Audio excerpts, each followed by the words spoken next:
Hukum seorang Muslim menyertai Knesset, Parlemen Israel. Soalan, apakah hukum seseorang beragama Islam menyertai Knesset, yaitu Parlemen Israel ketika berada dalam negara yang dirampas oleh orang Yahudi? Jawaban Dr. Yusuf Al-Qaradawi, segala pujian hanya untuk Allah Subhanahu wa Ta'ala. Selawat dan salam untuk junjungan Nabi Muhammad SAW, ahli keluarga, serta sahabat-sahabat baginda. Pada pandangan syariat Islam, Israel menceroboh negara bangsa lain dan memunggah kaum kerabat serta seluruh kekuatan yang mereka ada ke bumi yang mereka rampas itu. Selepas itu, Israel melakukan kerusakan kepada penduduk asal bumi itu. Tidak cukup dengan itu, Israel ingin membina negara sendiri di atas negara orang lain. Perbuatan Israel itu seolah-olah menumbuhkan satu anggota pelik pada sebatang tubuh. Pada masa yang sama, tubuh itu tidak memerlukan anggota yang pelik itu tumbuh di atas jasad mereka. Lalu, mereka pasti menyisihkannya dan tidak membiarkan anggota pelik itu memalukan mereka. Jihad mempertahankan negara adalah fardu ain kepada penduduk Palestina. Secara umumnya, ia adalah wajib kepada seluruh umat Islam. Mereka perlu membebaskan bumi Palestina daripada penguasaan musuh Islam dengan segala kekuatan yang mereka miliki walaupun mereka berasa terbeban dan susah. Allah Subhanahu wa Ta'ala menerangkan dalam surah An-Nisa ayat 104. Sebab jikalau kamu menderita sakit maka sesungguhnya mereka pun menderita sakitnya seperti kamu. Sedang kamu mengharapkan daripada Allah apa yang mereka tidak harapkan. Allah Subhanahu wa Ta'ala menjelaskan pula dalam surah Ali Imran, ayat 146, dan beberapa banyak daripada nabi-nabi dahulu sudah berperang dengan disertai oleh ramai orang yang taat kepada Allah, maka mereka tidak berasa lemah semangat akan apa yang sudah menimpa mereka di jalan Allah. Dan mereka tidak mau tunduk kepada musuh. Dan, ingatlah, Allah sentiasa mengasihi orang yang sabar. Orang Islam sudah menghadapi berbagai jenis musuh sepanjang perjuangan mereka dalam menegakkan agama Allah Subhanahu wa Ta'ala. Tetapi, musuh yang mereka hadapi dahulu tidak seperti musuh yang mereka hadapi pada hari ini. Bangsa Yahudi lain daripada musuh-musuh Islam yang mereka hadapi dahulu. Yahudi memiliki tujuan dan cara mereka tersendiri. Musuh yang dihadapi oleh orang Islam pada zaman dahulu berbeda dengan Yahudi yang mereka hadapi pada hari ini. Musuh Islam daripada orang kafir, tentara salib, dan selain daripada mereka hanya datang dan menjajah sebuah negara. Mereka tidak membawa ahli keluarga untuk menetap di bumi itu. Keluarga mereka masih kekal di negara asal mereka. Mereka hanya ingin menguasai penduduk negara itu sahaja. Yahudi pula datang ke Palestina membawa keluarga, kaum kerabat, dan semua keturunan mereka supaya menetap di bumi yang dirampas. Bukan itu sahaja, mereka bercita-cita menegakkan negara mereka sendiri di atas negara yang mereka runtuhkan. Mereka menghalau ahli negara itu tanpa perasaan belas kasihan. Perancis tidak seteruk Yahudi semasa menjajah semenanjung tanah Arab. Mereka hanya datang menjajah, tetapi tidak membawa keluarga mereka untuk tinggal di negara yang mereka jajah. Mereka meninggalkan keluarga mereka untuk hidup di negara asal. Antara cara paling keji yang digunakan oleh Israel, mereka menyembelih rakyat Palestina di kampung-kampung yang ada di Palestina. Antaranya, di kampung Syekh Yasin dan lain-lain lagi. Permukiman Yahudi di bumi Palestina bercanggah dengan syariat Islam. Justru, kita perlu memperjuangkan kembali hak kita. Kita perlu berjihad mempertahankan bumi Palestina sehingga Allah Subhanahu wa Ta'ala membenarkan kebenaran dan menghapuskan kebatilan, meskipun orang-orang yang berdosa membenci kebenaran itu. Allah Subhanahu wa Ta'ala memberitahu dalam surah Al-Baqarah, ayat 190 hingga ayat 191, dan perangilah karena agama Allah orang yang memerangi kamu, dan janganlah kamu menceroboh dengan memulakan peperangan, karena sesungguhnya Allah tidak suka kepada orang yang menceroboh, dan bunuhlah mereka di mana sahaja kamu dapati mereka, dan usir mereka dari tempat yang mereka sudah mengusir kamu, karena itu. Segala muamalat yang dilakukan dengan Yahudi adalah sia-sia selagi muamalat kita membenarkan kewujudan mereka di bumi Palestina. Segala tindakan dan perbuatan kita kepada Yahudi yang menyokong permukiman mereka di tanah Palestina adalah perbuatan buruk. Setiap perkara yang lahir daripada kebatilan, ia pasti menjadi satu perkara batil. Perbuatan seperti itu perlu dielakkan. Ini karena, ditakuti perbuatan itu menjadi cabang untuk kita melakukan kezaliman dan kita bekerja sama dengan mereka yang tidak mempercayakan Allah Subhanahu wa Ta'ala dan Rasul-Nya. Tidak cukup dengan itu, Yahudi pasti berterusan memerangi umat Islam, Selain itu, syarat mewajibkan kita supaya menolak sebarang perjanjian dengan Zionis yang merampas bumi Palestina. Mereka menghalau dan membunuh penduduk Palestina.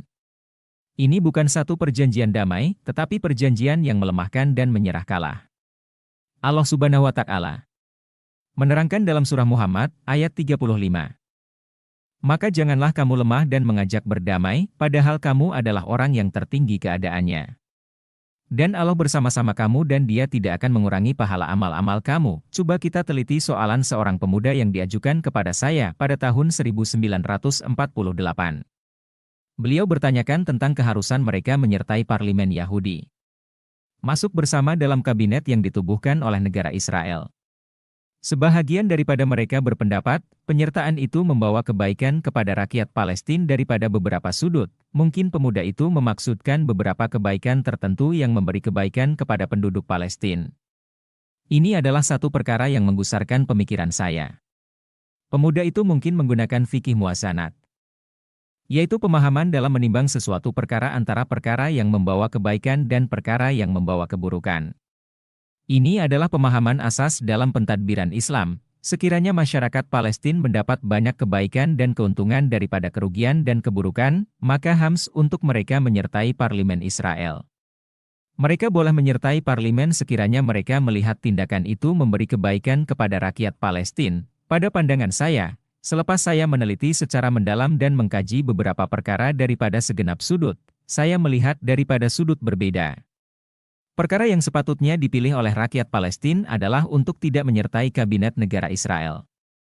Apabila mereka menyertai kabinet parlemen Israel, mereka seolah-olah mengiktiraf kewujudan negara Yahudi. Situasi itu memberi peluang kepada Yahudi untuk kekal lebih lama di atas bumi yang dimiliki oleh rakyat Palestina. Sepatutnya, rakyat Palestina menentang penubuhan negara Yahudi dan tidak menunjukkan sedikit pun rasa kebersamaan dengan mereka. Rakyat Palestina perlu melawan dan berjuang hingga ketitisan darah terakhir bagi mendapatkan kembali hak mereka. Kita sebagai tuan rumah tidak sepatutnya tunduk kepada orang yang merampas rumah kita. Walaupun waktu itu berlalu selama manapun, kebenaran tetap selama-lamanya kebenaran dan kebatilan tetap selama-lamanya menjadi kebatilan. Tidak mungkin kebatilan bertukar menjadi kebenaran. Sesuatu yang haram tidak sesekali bertukar menjadi halal. Justru, saya tidak bersetuju dalam isu perjanjian damai yang dilakukan dengan Israel. Saya juga tidak bersetuju rakyat Palestina menyertai parlemen Israel. Kita sewajarnya melihat urusan itu dengan kacamata halus. Sekiranya kita menilai perkara itu menggunakan pemahaman yang betul dalam menimbang sesuatu keputusan, kita pasti mendapati kebaikan dalam jangka masa panjang. Kita perlu membuat sesuatu keputusan bukan untuk kebaikan jangka masa pendek saja. Tetapi, ia perlu difikirkan untuk jangka masa panjang. Kebaikan itu pula perlu meliputi seluruh bangsa Arab Palestina dan keadaan mereka. Kesinambungan jihad perlu berterusan. Dakwah Islam perlu sentiasa bergerak. Qawaid fiqhiyah, yaitu kaidah menetapkan hukum dalam fiqh mengajar kita bagaimana cara bagi memilih antara perkara yang membawa kebaikan dan perkara yang membawa kepada keburukan. Kaidah itu juga mengajar kita cara-cara bagi memilih antara dua kebaikan, yaitu sekiranya bertembung antara perkara yang membawa kebaikan dan perkara yang membawa keburukan, kita perlu memilih perkara yang membawa kebaikan. Sekiranya bertembung antara kebaikan yang bersifat kuliah, yaitu kebaikan untuk semua masyarakat dengan kebaikan yang bersifat juziah, yaitu kebaikan untuk sebahagian daripada masyarakat, maka kebaikan yang bersifat kuliah perlu didahulukan. Sekiranya perkara yang membawa kebaikan untuk jangka masa pendek bertembung dengan perkara yang membawa kebaikan untuk jangka masa panjang, maka perkara yang membawa kebaikan untuk jangka masa panjang perlu didahulukan. Oleh itu, saya menegaskan, haram untuk rakyat Palestina menyertai kabinet berparlemen yang dikuasai oleh musuh, kecuali sekiranya ia membawa keburukan tertentu kepada mereka.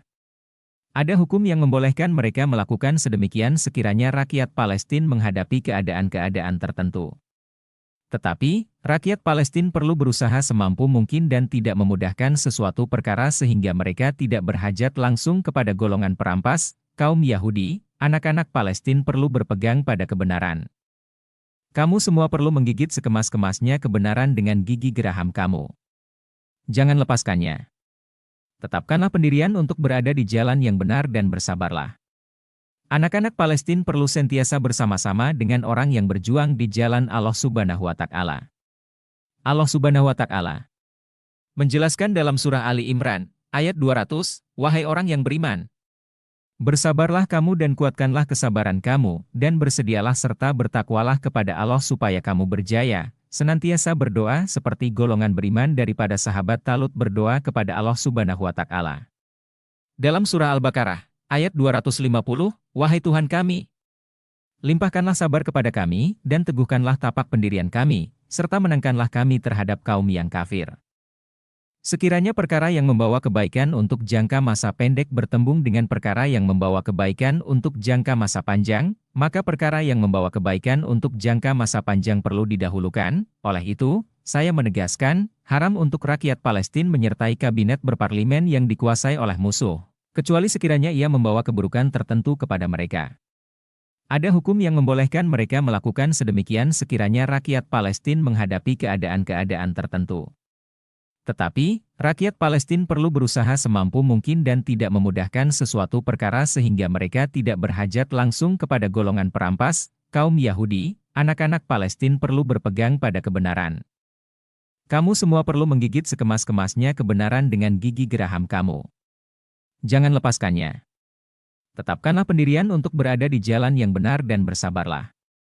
Anak-anak Palestina perlu sentiasa bersama-sama dengan orang yang berjuang di jalan Allah Subhanahu wa Ta'ala.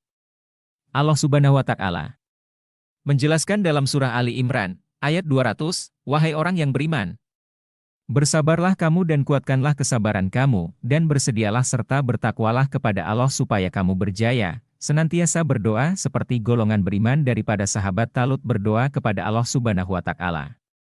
Dalam surah Al-Baqarah, ayat 250, "Wahai Tuhan kami, limpahkanlah sabar kepada kami, dan teguhkanlah tapak pendirian kami, serta menangkanlah kami terhadap kaum yang kafir."